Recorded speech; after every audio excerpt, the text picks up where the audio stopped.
Bonjour à tous et à toutes dans cette vidéo, donc je vais répondre à vos questions comme je l'ai dit. Alors première question, j'ai fait trembler la pyramide et elle est tombée, est-ce que c'est bien ou pas? Ça veut dire que tu as mis trop d'énergie dans la pyramide et du coup elle est tombée. Bah ouais, ça peut être bien, ça c'est une petite preuve. Donc ça voilà. Ouais. Est-ce qu'on pourra soulever les objets grâce à la télékinésie? Donc bien sûr, mais il faut beaucoup plus d'entraînement que quand tu l'as fait juste bouger. Est-ce qu'on peut faire bouger la pyramide sans se servir de ses mains? Donc il y en a qui le font avec leurs mains et il y en a qui le font avec leurs yeux. Donc ça peut dépendre des personnes. Tu fais comme tu veux. Tu pourras prouver dans ta prochaine vidéo que la télékinésie marche. Que je le prouve. Bah je l'ai déjà fait une vidéo de preuve sous un bocal. Donc je te mettrai je mettrai la vidéo de preuve dans la description de la vidéo. Cette vidéo là. Ensuite, moi j'en faisais, sauf que j'ai arrêté, et ça marche plus du tout, puis j'y crois plus. Donc faut que tu y crois, hein, il faut que tu crois, c'est de l'entraînement, de la confiance. Bon après si tu crois pas, si tu crois plus trop, je peux rien y faire, hein, mais il faut que tu t'entraînes quoi et que tu regardes des vidéos pour te motiver. Donc ça c'est voilà, c'est les gens qui se répondent. Salut, j'ai 15 ans. Ça fait 2 jours que je m'entraîne et j'arrive à faire bouger une feuille de cigarette à rouler dans les deux sens, mais il me faut un moment. Je voulais savoir au bout de combien de temps je pourrais la faire léviter, s'il te plaît. Merci pour ta réponse. Alors, bah, il faut que tu t'entraînes plus. Tu voulais savoir au combien de temps tu pourrais la faire léviter. Oh là là, la faire léviter c'est très très dur. Hein. Moi j'arrive pas à faire léviter. Là j'avais arrêté la télékinésie mais j'arrivais pas à faire léviter. Hein. Donc c'est très très dur léviter. Donc si vous voulez, c'est très dur. Donc je sais pas en combien de temps à peu près. Faudrait te prendre vraiment beaucoup de temps, je sais pas. J'ai jamais réussi donc je peux pas savoir. Alors, rebonjour. Je repose la question. Je suis à mon 2e jour d'entraînement à la télékinésie et j'aimerais savoir si c'est normal que la pyramide bouge comme elle le souhaite. Je ne la contrôle pas, elle fait un peu n'importe quoi, Elle fait un peu ce qu'elle veut et je suis sûr que ce n'est pas le vent ou mon souffle. Alors, c'est parce que justement tu contrôles pas bien ton énergie et tu la fais aller n'importe où, à droite, à gauche, tomber, n'importe quoi. C'est que tu contrôles pas assez ton énergie, il faut plus t'entraîner. Merci. Moi j'ai été attiré grâce à cette vidéo. En combien de temps on peut faire léviter des objets? Donc je l'ai dit tout à l'heure, j'ai répondu bah je sais pas, vu que j'ai jamais réussi, mais il faut plus de temps que faire bouger. Ça c'est sûr. La psychokinésie marche quand on est enfant, 13-14 ans. Elle peut marcher à n'importe quel âge tant que tu peux te concentrer et rester concentré pendant moins de 10 minutes. J'arrive pas à imaginer de l'énergie sortir de mes mains, je vois juste une sorte de couche d'énergie autour de la pyramide.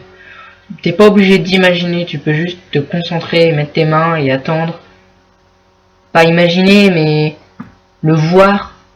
Ouais, imaginer quoi. Le voir en vrai qu'elle tourne. Te la visualiser quoi.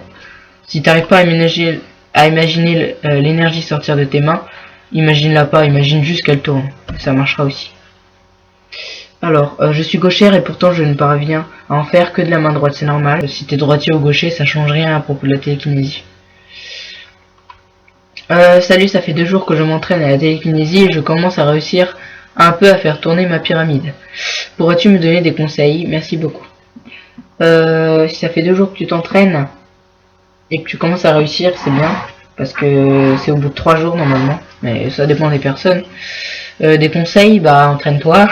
Regarde mes vidéos pour te motiver, sinon tu risques de plus trop être motivé.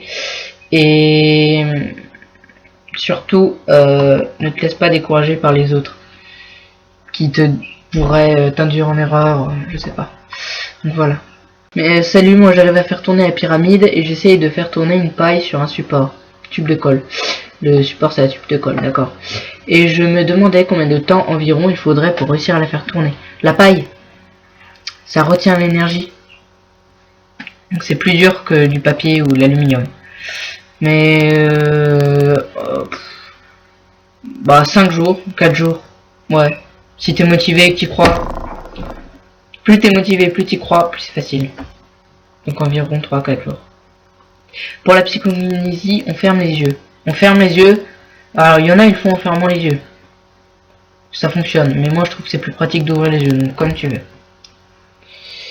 Moi aussi. J'aimerais savoir si c'est possible de faire léviter un objet, sinon j'ai commencé à pratiquer il y a un jour. Je n'ai pas encore fait bouger la pyramide. Donc oui, c'est possible de faire léviter un objet, mais c'est assez compliqué. Si t'as commencé il y a un jour et que t'as pas encore fait bouger la pyramide, c'est normal, il faut au moins 2 à 3 jours pour s'initier à la télékinésie. Mais tu peux très bien y arriver au bout de 2 jours. Combien de temps ça prend pour faire... Et c'est possible de faire léviter. Combien de temps ça prend pour faire bouger une canette? Oula. Et quel âge est le meilleur pour commencer la télékinésie? Donc comme je l'ai répondu avant, il n'y a pas d'âge pour commencer la télékinésie. Combien de temps ça prend? Une canette, ça retient l'énergie aussi, parce que c'est un peu dur. Et surtout, c'est gros, et il y a beaucoup de frottement. Donc ça peut prendre pas mal de temps. J'aimerais que tu me dises combien de temps, bah mais tout le monde veut savoir combien de temps il faut pour faire voler la pyramide. Alors tu peux pas faire voler la pyramide quand t'es pas trop entraîné, il faut vraiment beaucoup de temps. Peut-on voler dans les airs et se téléporter? Alors là, voler dans les airs et se téléporter, ça n'a pas trop de rapport avec la télékinésie, donc je sais pas. Voler dans les airs, je pense que c'est très très difficile. Je pense. Hein. Alors, il y avait une autre question. Voilà. Pourrais-tu nous apprendre à faire le voyage astral, STP, et on peut faire des rêves prémonitoires, mais on se souvient. Donc le voyage astral, j'ai fait une vidéo qui s'appelle s'entraîner au voyage astral. C'est pour vous apprendre. Bien sûr, tu peux très bien faire des rêves prémonitoires et t'en rappeler aussi. Voilà, donc j'ai fait tous les commentaires, il n'y en a plus. Donc, merci d'avoir vu cette vidéo, j'espère qu'elle vous aura plu. Si vous voulez, vous pouvez mettre des suggestions de vidéos dans cette vidéo là, mais je pense que la prochaine vidéo sera un entraînement intensif sur la télékinésie avec en fait comme j'ai arrêté la télékinésie, là je vais m'y remettre et justement ça sera un entraînement intensif de toutes les étapes qu'il faut passer pour réussir à faire à la fin bouger un crayon. D'accord, donc voilà, merci d'avoir vu cette vidéo, à bientôt.